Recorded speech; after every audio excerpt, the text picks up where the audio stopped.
సచివాలయానికి అందరు కలుస్తున్నారట, ముఖ్యమంత్రి గారిని అందరు కలుస్తున్నారట, మంత్రి గారిని. ఇంతకంటే ఆనందం ఏం కావాలండి? భారతదేశ వ్యాప్తంగా ప్రతి ముఖ్యమంత్రి రేవంత్ రెడ్డి గారి పరిపాలన గురించి ఆరాధిస్తున్నారు, ఆలకిస్తున్నారు, కాంగ్రెస్ ప్రభుత్వం గురించి సంతోషిస్తున్నారు. ఇంతకంటే ఏం కావాలి? మేము రాబోయే 10 ఏళ్ళు పరిపాలించడానికి ఈ 2 రోజులు అన్నం ఇక్కడ మెతుకు పుట్టుకుంటే చాలు కదా, అన్నం ఉడికిందో లేదు. ఈ 60 రోజులు పరిపాలన చాలు, మేము రాబోయే 10 ఏళ్ళు అధికారంలో ఉండటానికి చెప్పడానికి గర్వంగా చెప్తున్నాం మేము, అంతే. నమస్కారం, థ్యాంక్ యూ. సోషల్ మీడియా మాధ్యమాలలో ఆల్రెడీ మొదలుపెట్టినరు టీఆర్ఎస్ సోషల్ మీడియా మాధ్యమాలు. 50 రోజులు అయిపోయింది, ఇంకా నోటిఫికేషన్లు పడలే, మీరు ఆల్రెడీ 100 రోజులే చెప్పిరని. మరొక్కసారి చెప్తున్నాం ప్రజలందరికీ, విద్యార్థులు, నిరుద్యోగులకి, టీఆర్ఎస్ ప్రభుత్వంలో టీఆర్ఎస్ సోషల్ మీడియా తెలంగాణలో ఉండే యువకులను, నిరుద్యోగులను తప్పుదో పట్టిస్తుంది. మేం చెప్పింది 100 రోజుల్లో 6 పథకాలు కంప్లీట్ చేస్తామని చెప్పడం జరిగింది. ఉద్యోగ నోటిఫికేషన్లు జూన్ 2వ తారీఖు వేస్తాం. సెప్టెంబర్ 17 వరకు మీ అందరికీ ఉద్యోగాలు వచ్చే బాధ్యత మేము తీసుకుంటాం. మా ముఖ్యమంత్రి చెప్పిన మాట అది, ఎలక్షన్ లో మేము చెప్పిన మాట అది.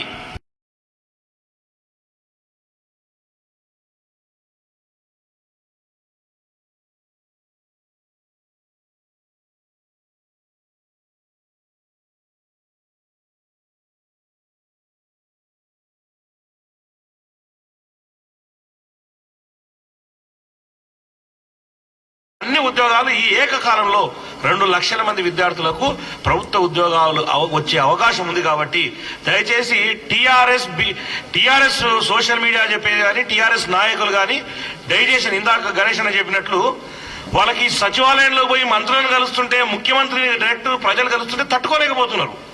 వాళ్ళు సొంత ఇంటిలాగా భావించారు సచివాలయాన్ని.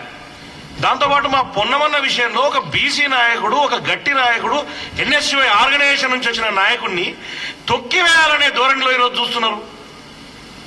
కరీంనగర్ మాజీ కరీంనగర్ పార్లమెంట్ సభ్యులు, ప్రస్తుత మంత్రి, ఒక బీసీ బిడ్డ, గౌడు బిడ్డని, అరే ఆయన బేసికల్ గా ఎక్కడున్నా అందరినీ రా పో అని అందరితో కలిసిపోయే వ్యక్తి పొన్నం ప్రభాకర్ గారు. అటువంటి వ్యక్తి మీద తప్పుడు సోషల్ మీడియా మాధ్యమాల్లో తప్పుడు విధంగా రాపించి చేస్తున్నారు. దీన్ని ఎవరు ప్రజలు హర్షించరు. మరి చెప్తున్నాం, విద్యార్థులకు, నిరుద్యోగులకు ఒకటే చెప్పదలుచుకున్నాం, బరాబర్ జూన్ 2వ తారీఖు మీరు అందరూ ఇన్స్టిట్యూట్లకు పోయి చదువుకోండి. జూన్ 2 నుంచి నోటిఫికేషన్లు రాబోతున్నాయి. జూన్ 2 నుంచి ఈ సంవత్సరంలో దాదాపు 2 లక్షల ఉద్యోగాలు కాంగ్రెస్ ప్రభుత్వం వేయబోతుంది. ఎంపీ ఎలక్షన్స్ ముందు తప్పుబో పట్టించే ధోరణిలో టీఆర్ఎస్ నాయకులు మాట్లాడుతున్నారు. 100 రోజుల్లో పథకాలను రిలీజ్ చేస్తాను మాట ఇచ్చినాం, ఆల్రెడీ 2 పథకాలను ఇచ్చినాం. ఆర్టీసీ 11 కోట్ల మంది మహిళలు ఈరోజు ఆర్టీసీకి సంబంధించినటువంటి ఉచిత బస్సు సౌకర్యాన్ని వాడుకోవడం జరిగింది. కాబట్టి అన్ని పథకాలు ప్రజలకు ఇచ్చిన విధంగా చెప్పిన మాట ప్రకారం నెరవేర్చే బాధ్యత కాంగ్రెస్ ప్రభుత్వం తీసుకుంటుంది. కాంగ్రెస్ ప్రభుత్వం మీకు అండగా, ప్రజలకు అండగా ఉంటుంది. ఇది ప్రజా ప్రభుత్వం కాబట్టి తప్పుడు సమాచారాన్ని ప్రజల్లోకి తీసుకుపోయే సోషల్ మీడియాను ఎక్కడక్కడ ఖండించాల్సిన బాధ్యత ప్రజల మీదనే ఉంది. ఇది ప్రజా ప్రభుత్వం కాబట్టి ప్రజలే సోషల్ మీడియాలో వచ్చే తప్పుడు సమాచారాన్ని ఖండించవలసిందిగా విద్యార్థులు, నిరుద్యోగులని మరొకసారి కోరుకుంటున్నాను. థ్యాంక్ యూ, ధన్యవాదాలు.